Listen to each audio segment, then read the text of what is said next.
buscad primeramente el reino de Dios y lo demás se os dará por añadidura. ¿Qué quiere decir esta frase? ¿Qué es el reino de Dios? O sea, el reino de Dios está en los cielos. Los cielos se contraponen a la tierra. El cielo empieza a ras de suelo, en realidad. El cielo no está ahí arriba, el cielo está aquí. Está fuera y está dentro. El cielo es el espacio vacío donde las cosas ocurren. Las cosas son la tierra.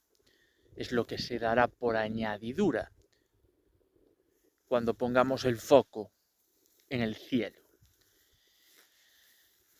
El cielo, ese vacío, es el foco. Mejor dicho, es el punto de vista. Es la intención. Es lo que sostiene. O sea, la tierra está en el cielo. Desde cierto punto de vista, desde cierto nivel de percepción, la tierra se contrapone al cielo, es lo opuesto. Pero desde un punto de vista más elevado, en realidad, la tierra ocurre en el cielo. Entonces, nos está diciendo este versículo del Evangelio de Mateo 6:33, nos está diciendo que no pongamos el foco en las cosas, en las circunstancias, y pongamos el foco en el desde donde ocurren, en el fondo, en el trasfondo, en nuestras intenciones, que no pongamos el foco en las acciones que tenemos que acometer, y pongamos el foco en el desde dónde surgen esas acciones, en qué cielo ocurre nuestra tierra, digamos, nuestras circunstancias. Las tierras son las circunstancias, ¿no? Materiales. Nuestras acciones, nuestras circunstancias, nuestros pensamientos incluso también ocurren. Nuestros pensamientos surgen de un campo. Ese campo es el cielo, lo que David Hawkins llamaba campo atractor, que son los distintos niveles de conciencia o distintos estados de conciencia. Todo lo que ocurre surge de un campo. ¿De qué campo está surgiendo lo que está ocurriendo aquí y ahora en mi vida?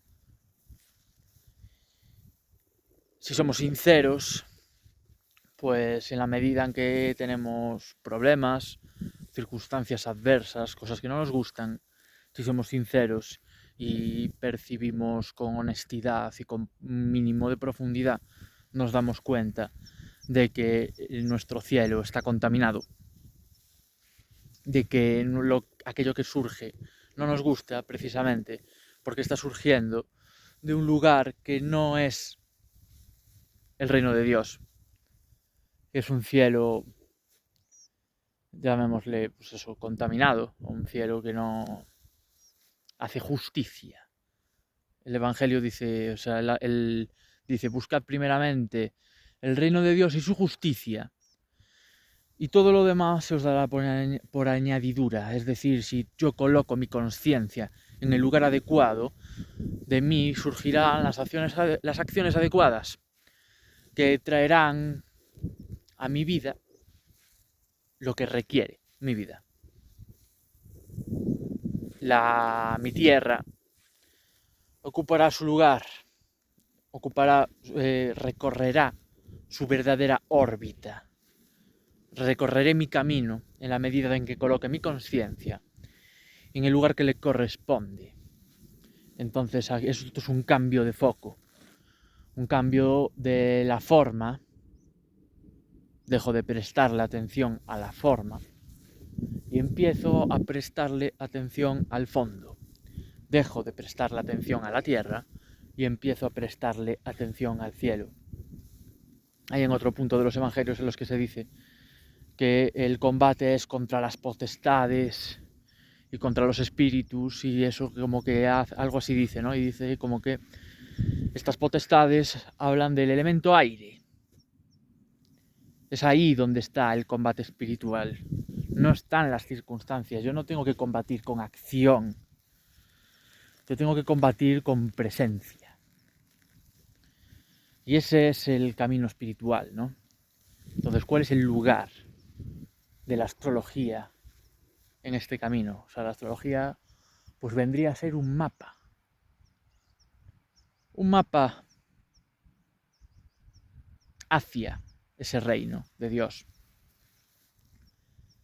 Busca el reino de Dios. Si yo tengo que buscar el reino de Dios, quiere decir que no estoy en el reino de Dios. Partimos de la base de que estoy en el lugar equivocado.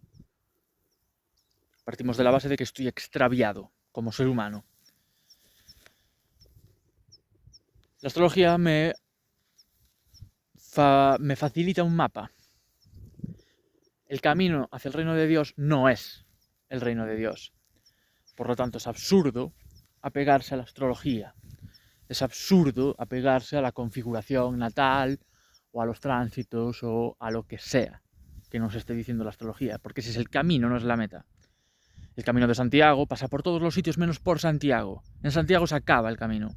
Cuando yo alcanzo el reino de Dios, la astrología deja de tener sentido para mí. Puede tener sentido como lenguaje, puede tener sentido como una herramienta que me facilita la comunicación a un nivel profundo simbólico con mis semejantes, pero deja de tener sentido como mapa para mí, porque yo ya estoy en el reino de Dios. No tengo que mirar el mapa, ya estoy donde tengo que estar. Entonces,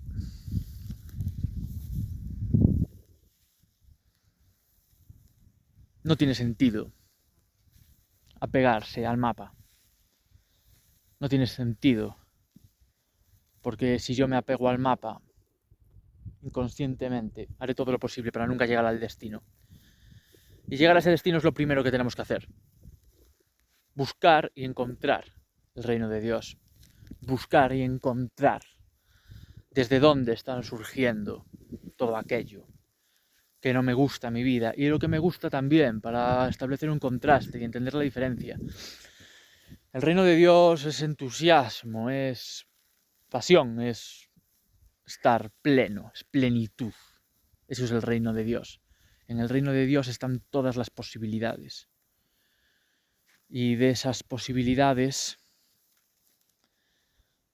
nacen las correctas. Inevitablemente. Cuando yo me coloco en el reino de Dios, todo lo demás se dará por añadiduras y todo lo demás es todo lo que yo necesito para reafirmar ese entusiasmo, esa plenitud. Habrá gente que necesite mucho dinero y habrá gente que necesite todo lo contrario. Habrá gente que exprese su plenitud viviendo en una cueva, viviendo al aire libre, sin posesiones. Hay gente que experimentará su plenitud entre lujos, entre ostentación.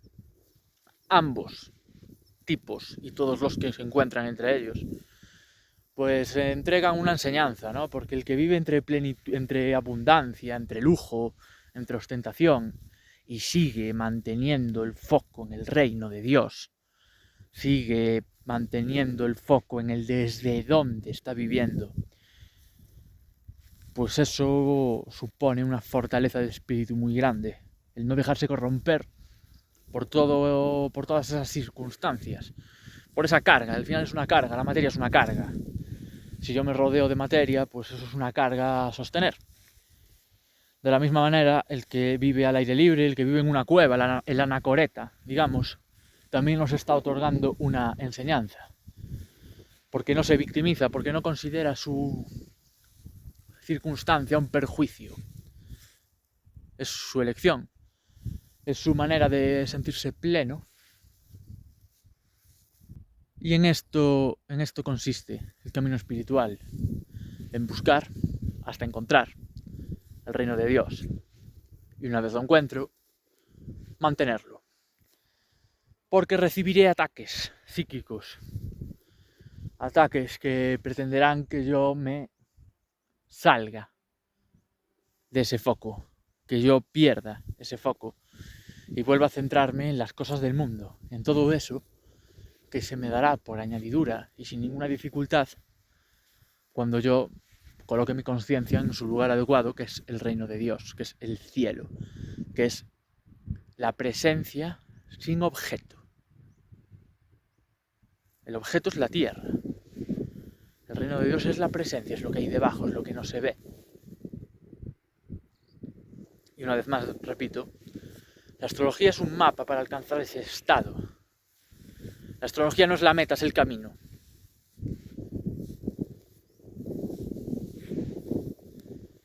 Apegarse a la astrología es apegarse al camino y nunca alcanzar la meta. Yo creo que este es uno de los motivos por los que hay un conflicto histórico, ¿no?, entre el cristianismo en este caso y pues conocimientos como la astrología, el paganismo en general, que se consideraba diabólico. Es porque la astrología nos habla un poco de eso que hay que recorrer, de, no sé, llamémosle el karma. Mis circunstancias externas y mis circunstancias internas, mis tendencias del ego, mis obstáculos para acceder al vacío. Liberarse de la carta es ir liberando todas esas tendencias y acceder a ese vacío que hay debajo, que es el reino de Dios, que es lo único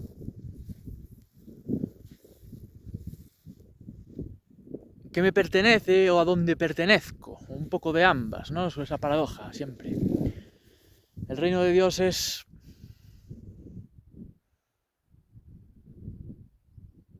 el silencio y la plenitud que hay en el silencio. Y es de la plenitud y de ese silencio de donde surge lo correcto, de donde surge mi verdadero camino. El verdadero camino. No el camino de la inercia de aquel que se siente carente, que se siente en peligro, que se siente abandonado y que busca alimento, tanto físico como emocional, tanto material como emocional, pues para poder sobreponerse a ese abandono, a esa soledad, a ese infierno. Esa es la inercia del ego, el instinto de supervivencia individual. Ese instinto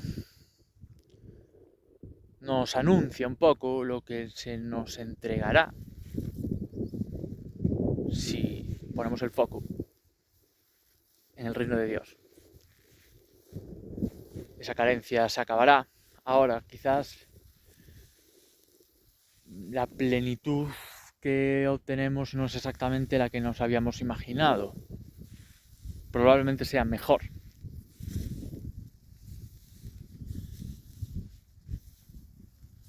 Pero indistintamente de cómo suceda, de lo que suceda, el camino es soltar la carta astral. O sea, el camino es recorrer la carta astral. Decía San Juan de la Cruz, para ir a lo que no eres, has de ir por donde no eres. La carta astral es lo que no soy, precisamente. Es una capa del ser más o menos superficial. O sea, desde un punto de vista todavía más superficial puede parecer profunda la carta astral, pero en realidad son tendencias. Son tendencias. Y nosotros somos el fondo donde ocurren esas tendencias. Y quizás no podamos liberarnos del todo de la carta astral, pero podemos expresar esas tendencias desde otro punto de vista. Podemos convertir la pereza en contemplación, podemos convertir el orgullo en agradecimiento, podemos convertir los pecados en virtudes y seguir expresando el mismo arquetipo del que nos habla la carta natal, que nos está hablando de nuestro vehículo, es nuestro vehículo, nuestro ego, es lo que necesitamos para recorrer este plano material, esta tierra. Tampoco podemos sustraernos de él, pero podemos purificarlo para que se exprese en su máxima expresión. Para que ese vehículo nos conduzca al reino de Dios o en el reino de Dios. En ese estado de plenitud previa a toda manifestación, que es nuestro destino finalmente.